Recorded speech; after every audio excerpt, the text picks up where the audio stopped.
ಬನ್ನಿ ಮಕ್ಕಳೇ, ಇಂದು ನಾವು 9ನೇ ತರಗತಿಯ ಜೈ ಜೈ ಭಾರತ್ ಮಾತಾ ಅಂತಕ್ಕಂಥ ಪಾಠವನ್ನು ಇಲ್ಲಿ ಕಲಿಯೋಣ.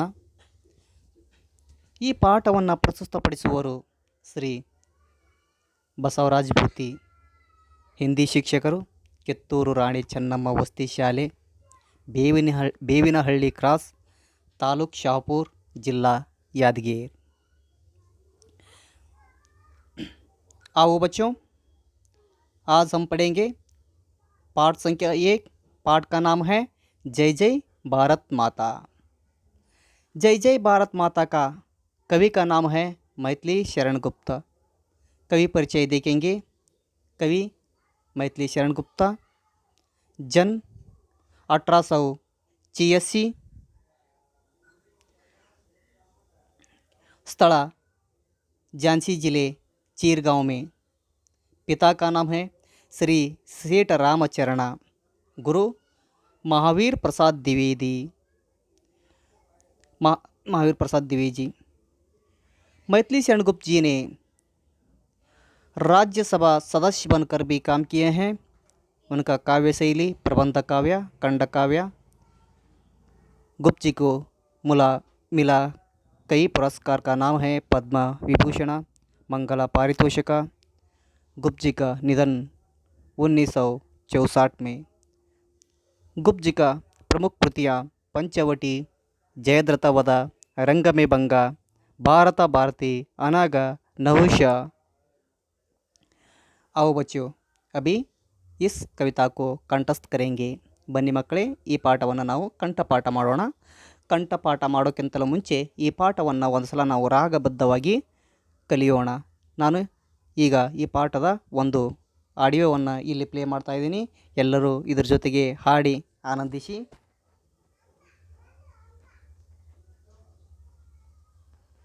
कविता का नाम है जय जय भारत माता।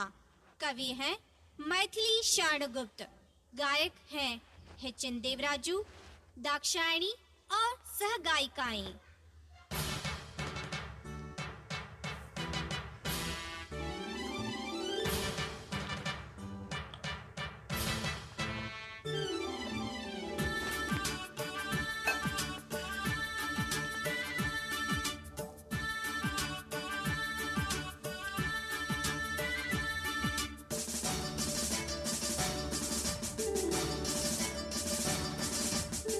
जय भारत माता, जय जय भारत माता, जय जय भारत माता, जय जय भारत माता।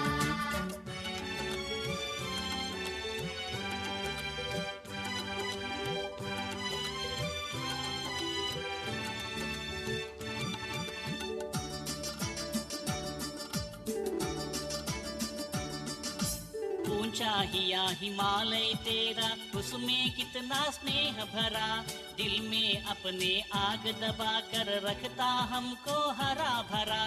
ऊंचा हिया हिमालय तेरा, उसमें कितना स्नेह भरा, दिल में अपने आग दबा कर रखता हमको हरा भरा। सौ सौ सोतों से बह बह कर है पानी फूटा आता। जय जय भारत माता, जय जय भारत माता। जय जय भारत माता, जय जय भारत माता।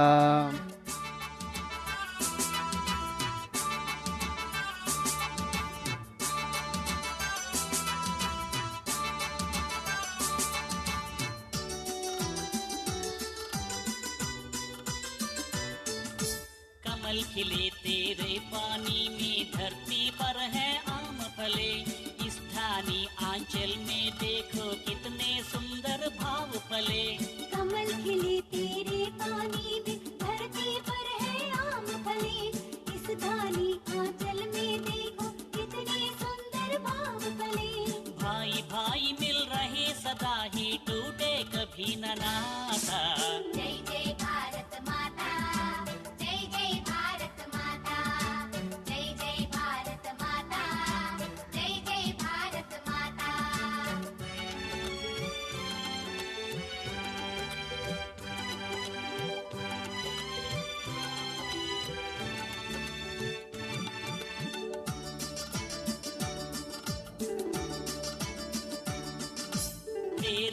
लाल दिशा में हिमा चंद्र सूर्य चिरकाल रहे, तेरे पावन आंगन में अंधकार हटे और ज्ञान मिले। तेरी लाल दिशा में हिमा चंद्र सूर्य चिरकाल रहे, तेरे पावन आंगन में अंधकार हटे और ज्ञान मिले। मिलजुल कर ही हम सब गाएं तेरे यश की गाथा। जय जय भारत माता, जय जय भारत माता, जय जय भारत माता, जय जय भारत माता, जय जय भारत माता, जय जय भारत माता।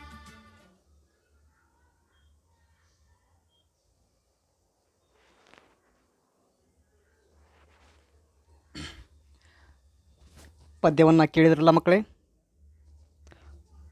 ತುಂಬ ಚೆನ್ನಾಗಿತ್ತಲ್ಲ. ಬನ್ನಿ ಈ ಪಾಠದ आशयವನ್ನು ನೋಡೋಣ. आओ कविता का आशय देखेंगे अभी हम. कवि इस कविता में भारत माता का गुणगान कर रहा है.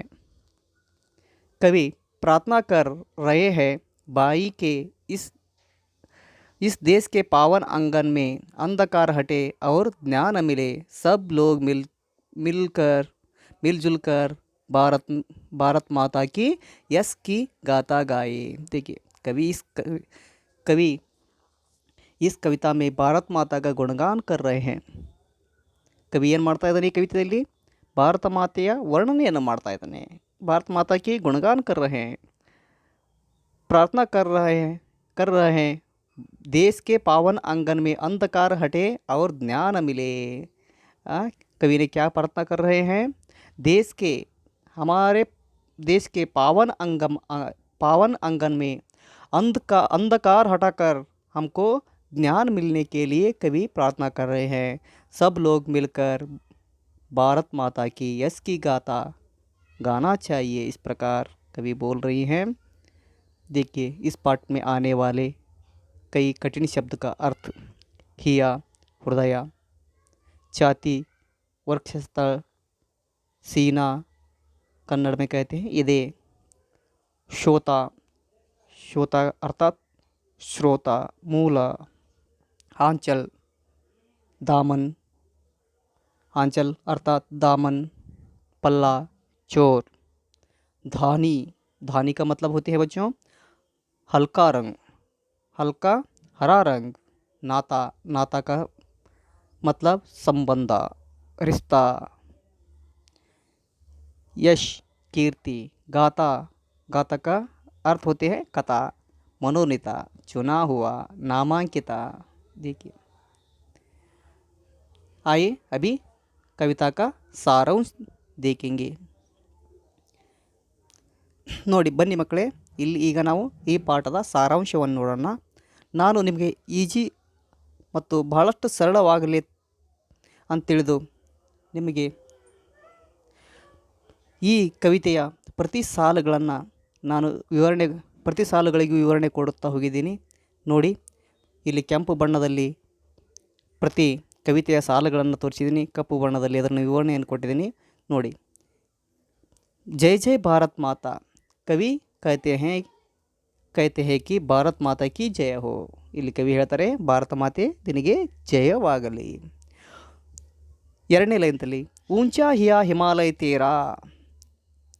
देखिए बच्चों, दुनिया के सबसे ऊंचा हिमालय पर्वत की तरह तुम्हारा हृदय हिमालय जैसा विशाल है. ऊंचा हिया हिमालय तेरा, ನಿನ್ನ ಹೃದಯ ಹಿಮಾಲಯ ಪರ್ವತದ ಹಾಗೆ, ಅತಿ ಎತ್ತರವಾಗಿರ್ತಕ್ಕಂಥ ಪರ್ವತ ಹಿಮಾಲಯ ಪರ್ವತದ ಹಾಗೆ ಭಾಳಷ್ಟು ವಿಶಾಲವಾಗಿರ್ತಕ್ಕಂಥದ್ದು, ಎತ್ತರವಾಗಿರ್ತಕ್ಕಂಥದ್ದು ಅಂತಗಳು ಇಲ್ಲಿ ಕವಿ ಭಾರತ ಮಾತೆಯ ಹೃದಯವನ್ನು ಹಿಮಾಲಯಕ್ಕೆ ಹೋಲಿಸ್ತಾ ಇದ್ದಾನೆ. ಇನ್ನು ಮೂರನೇ ಸಾಲಿನಲ್ಲಿ ಉಸ್ಮಿ ಕಿತನಾ ಸ್ನೇಹ ಬರ, ಊಂಚಾ ಹಿಯಾ ಹಿಮಾಲಯ ತೇರ ಉಸ್ಮಿ ಕಿತನಾ ಸ್ನೇಹ ಬರ. ಆ ಎತ್ತರವಾಗಿರ್ತಕ್ಕಂಥ ಹೃದಯದಲ್ಲಿ देखिए ऊंचा हिमालय रूपी हृदय में बहुत स्नेह प्यार भरा है ಅಂತ ಎತ್ತರವಾಗಿರ್ತಕ್ಕಂಥ ವಿಶಾಲವಾಗಿರ್ತಕ್ಕಂಥ ಹೃದಯದಲ್ಲಿ ಬಹಳಷ್ಟು ಪ್ರೀತಿ ಸ್ನೇಹವನ್ನು ತುಂಬಿಕೊಂಡಿದ್ದೀಯಾ ಅಂತಕ್ಕಂಥ ಮಾತನ್ನು ಇಲ್ಲಿ ಕವಿ ಹೇಳ್ತಾ ಇದ್ದಾನೆ. देखिए दूसरे लाइन में दिल में अपने आग दबाकर रखता हमको हरा भरा। देखिए, दिल में अपने आग दबाकर हिमालय के अंदर ज्वालामुखी है ना। ज्वालामुखी को हिमालय ने कैसे छिप कर रखा है, वैसे भारत माता ने अपने दिल में अपनी दुख की ಆಗ್ ಚಿಪಾಕ ರಖಿ ಹೇ। ಹಿಮಾಲಯದಲ್ಲಿ ಯಾವ ರೀತಿಯಾಗಿ ಏನಪ್ಪ ಅದು ಜ್ವಾಲಾಮುಖಿ ಇದೆಯೋ, ಆ ಜ್ವಾಲಾಮುಖಿಯನ್ನು ಹೇಗೆ ಏನಪ್ಪ ತನ್ನಲ್ಲಿ ಅಡಗಿದ್ದರೂ ಕೂಡ ಸುಮ್ಮನೆ ಬಚ್ಚಿಟ್ಟುಕೊಂಡು ಕುಳಿತು ಮೇಲೆ ನೋಡಲಿಕ್ಕೆ ಯಾವ ರೀತಿಯಾಗಿ ಸುಂದರವಾಗಿ ಕಾಣುತ್ತದೋ ಆ ರೀತಿಯಾಗಿ ಭಾರತ ಮಾತೆ ಕೂಡ ಅವಳ ಹೃದಯದಲ್ಲಿ ಭಾಳಷ್ಟು ಕಷ್ಟಗಳು, ನೋವುಗಳು, ಯಾತನೆಗಳಿವೆ. ಅವುಗಳನ್ನೆಲ್ಲವನ್ನು ಮುಚ್ಚಿಟ್ಟು ನಮಗೆ ಯಾವಾಗಲೂ ಹೇಳ್ತಾನೆ, ರಕ್ತ ಹಮ್ಕೋ ಹರಾ ಬರ। ಇವೆಲ್ಲ ಕಷ್ಟಗಳನ್ನು ಮುಚ್ಚಿಟ್ಟು हिमालय का पहाड़ कितनी कठिनाई से भरा है कि इसने कई पेड़ों और जानवरों के आश्रय दिया है। ತನ್ನಲ್ಲಿ ಎಷ್ಟೇ ಕಷ್ಟಗಳಿದ್ದರೂ ಕೂಡ ಈ ಹಿಮಾಲಯ ಪರ್ವತ ತಾನು ಅನೇಕ ಪ್ರಾಣಿಗಳು, ಮರಗಳಿಗೆ ಆಶ್ರಯ ಸ್ಥಾನವಾಗಿದೆ। ವೈಸೆ ಭಾರತ್ ಮಾತಾನೆ ಹಮ್ಕೋ ಸುಖ ಸಂಪತ್ತಿ से रखती है। सौ सोतों से बहा बहा कर है पानी ಪುಟ ಆತ। ಸೌ ಸ್ರೋತೋं से ಹಲವಾರು ಮೂಲಗಳಿಂದ नदी, झीला, तालाब, कुआं, पानी के अनेक स्रोत हैं। ऐसे स्रोत से है पानी पुटा आता। कई स्रोतों से हमें पीने के लिए पानी पुट कर आते हैं। ನೀರನ್ನು ಈ ಹಲವಾರು ಮೂಲಗಳಿಂದ ಚಿಮ್ಮಿ ಬರ್ತಕ್ಕಂಥದ್ದು ನಾವು ಕಾಣ್ತಾ ಇದ್ದೀವಿ। ಜೈ ಜೈ ಭಾರತ್ ಮಾತಾ, ಭಾರತ ಮಾತೆ ನಿನಗೆ ಜಯವಾಗಲಿ ಅಂತಕ್ಕಂಥ ಮಾತನ್ನು ಇಲ್ಲಿ ಕವಿ ಹೇಳ್ತಾ ಇದ್ದಾನೆ। ಮುಂದಿನ ಒಂದು ಚರಣದಲ್ಲಿ ಹೇಳ್ತಾ ಇದ್ದಾನೆ ಕವಿ, कमल खिले तेरे पानी में धरती पर है आम पले। कमल खिले तेरे पानी में, हे भारत माता तेरे पानी में कमल सदा खिलते हैं। हे भारत माता तेरे पानी में ಸದಾ ಕಮಲ್ ಕಿಲ್ತೆ ಹೇ। ಬೈ ಭಾರತ ಮಾತೆ ನಿನ್ನ ಈ ನೀರಿನಲ್ಲಿ ಕಮಲಗಳು ಅರಳುತ್ತವೆ, ಆ ರೀತಿಯಾಗಿ ನಾವು ಕೂಡ ಅರಳುತ್ತೇವೆ ಅಂತ ತಿಳ್ಕೊಂಡು ಮಾತಾಡ್ತಾರೆ। ಧರತಿ ಪರ್ ಹೈ ಆಮ್ ಪರೆ ಹಮ್ सब लोगों का भूख बुझाने के लिए धरती पर तरह तरह की आम जैसा ಫಲ ದಿಯಾ ಹೈ। ನೀನು ನಮ್ಮ ಎಲ್ಲರ ಹಸಿವನ್ನು ನೀಗಿಸುವುದಕ್ಕಾಗಿ ಭೂಮಿ ಮೇಲೆ ಹಲವಾರು ರೀತಿಯ ತರಹದ ಹಣ್ಣುಗಳನ್ನು ಕೊಟ್ಟಿದೆಯಾ ಅಂತ ತಿಳ್ಕೊಂಡು ಇಲ್ಲಿ ಕವಿ ಹೇಳ್ತಾ ಇದ್ದಾನೆ। ಇಸ್ ದಾನಿ ಆಂಚಲ್ ಮೇ ದೇಖೋ, धानी आंचल का मतलब होती है धानी का मतलब होती है हल्का, आंचल हसीरू। तेरी हल्की हरियाली में तुम दुल्हन की जैसे दिखते हैं। ಈ ತಿಳುವಾದ ಬಣ್ಣದಲ್ಲಿ ನೀವು ಯಾವ ರೀತಿ ಕಾಣ್ತೀಯಪ್ಪ ಅಂತಂದ್ರೆ ಮದುಮಗಳ ಹಾಗೆ, ಕಿತನಿ ಸುಂದರ ಭಾವ ಈ ಧ್ವನಿ ಆಂಚಲದಲ್ಲಿ ನೋಡೋದಕ್ಕೆ ಯಾವ ರೀತಿ ಕಾಣ್ತೀಯಪ್ಪ ಅಂತಂದರೆ ಮದುಮಗಳ ಹಾಗೆ ಕಾಣ್ತೀಯ, ಕಿತನ ಸುಂದರ ಭಾವಗಳು, ಅದರಲ್ಲಿ ಎಷ್ಟೊಂದು ಭಾವನೆಗಳನ್ನು ಮುಡಿಪಾಗಿಟ್ಟಿದೆಯಾ। मन आनंद और सुंदर मधुर भावनाओं से भर जाता है। ನಿನ್ನ ನೋಡಿದಾಗ ಮನಸ್ಸು ಈ ಹಸಿರಿನಲ್ಲಿ ನಾವೆಲ್ಲರೂ ಏನಪ್ಪ ಅಂತಂದ್ರೆ ಗಾರ್ಡನ್ಗೆ ಹೋದಾಗ ನಮ್ಮ ಮನಸ್ಸು ಯಾವ ರೀತಿಯಾಗಿ ಖುಷಿಯಿಂದ ಕುಣಿದಾಡ್ತೀವೋ, ಮನಸ್ಸು ಆಹ್ಲಾದಕರವಾಗುತ್ತೋ ಆ ರೀತಿಯಾಗಿ ಹಸಿರು ಬಣ್ಣವನ್ನು ನೋಡಿದಾಗ ಅಷ್ಟೊಂದು ಖುಷಿ ಆಗ್ತದೆ, ಸಂತೋಷವಾಗ್ತದೆ ಅಂತ ತಿಳ್ಕೊಂಡು ಕವಿ ಹೇಳ್ತಾ ಇದ್ದಾನೆ। ಬಾಯಿ ಬಾಯಿ ಮಿಲ್ ರಹೆ ಹೇ ಸದಾ ಹಿ, ನಾವೆಲ್ಲರೂ देखिए भारत माता तेरी धरती में हमेशा लोग बाई बाई की तरह मिलजुल कर रहते हैं। उनमें हमेशा यहाँ एकता की भावना से रहते हैं। भारत देश में सब धर्म के लोग यहाँ रहते हैं। कैसे रहते हैं यहाँ?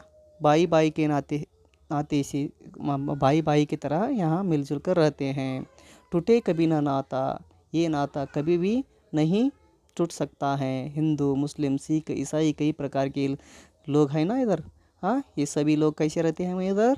सद्भाव से रहते हैं। उसी तरह ये नाता कभी भी टूटा नहीं सकता, कभी यहाँ भाई के नाते टूट न जाए। इस प्रकार कवि बोलते हैं। जय जय भारत माता, भारत माता की जय हो। और तीसरा चरण में, तेरी लाल दिशा में ही माँ, हे भारत माता, हे भारत माँ तेरे उधर में हर दिन सूर्य और चंद्र उदय कर और डूबते हैं। देखिए, हे भारत माता तेरे उधर में हर दिन सूर्य और चंद्रमा उदय और डूबने की जगह लाल रक्त से फैलकर, ಆ ಸೂರ್ಯ ಚಂದ್ರ ಹುಟ್ಟತಕ್ಕಂಥ ಸ್ಥಳವನ್ನು ನೋಡಿದರೆ ಯಾವ ರೀತಿಯಾಗಿ ಕಾಣ್ತದೆ, ಕೆಂಪು ಬಣ್ಣದಿಂದ ಕಂಗೊಳಿಸ್ತದಲ್ಲ ಆ ರೀತಿಯಾಗಿ ಸೂರ್ಯ ಚಂದ್ರ ಚಿರಕಾಲ ಯಾವಾಗಲೂ ಸೂರ್ಯ ಚಂದ್ರ ದಿನಾಲು ಅವ್ರು ಏನು ಮಾಡ್ತಾರೆ, ಸೂರ್ಯ ಉದಯಿಸ್ತಾನ ಮತ್ತು ಮುಳುಗುತ್ತಾನ, ಅದೇ ರೀತಿ ಚಂದ್ರ ಉದಯಿಸ್ತಾನ. ಅವ್ರು ಯಾವಾಗಲೂ ತಮ್ಮ ಕರ್ತವ್ಯವನ್ನು ಏನಪ್ಪ ಯಾವಾಗಲೂ ಮಾಡ್ತಾ ಇರ್ತಾರಲ್ಲ, ಅದೇ ರೀತಿಯಾಗಿ ಚಿರಕಾಲವಾಗಿ ಮಾಡ್ತಿರ್ತಾರಲ್ಲ, ಅದೇ ರೀತಿ ಸೂರ್ಯಚಂದ್ರ ಚಿರಕಾಲ ಯಾವಾಗಲೂ ಅವರು ಚಿರಕಾಲವಾಗಿ ತಮ್ಮ ಕರ್ತವ್ಯವನ್ನು ನಿರ್ವಹಿಸ್ತಾರೆ ಅಂತಕ್ಕಂಥ ಮಾತನ್ನು ಇಲ್ಲಿ ಕವಿ ಹೇಳ್ತಾನೆ. ಸೂರ್ಯ और चंद्रमा इस दुनिया में हमेशा के लिए चिरकाल और अमर रहे हैं.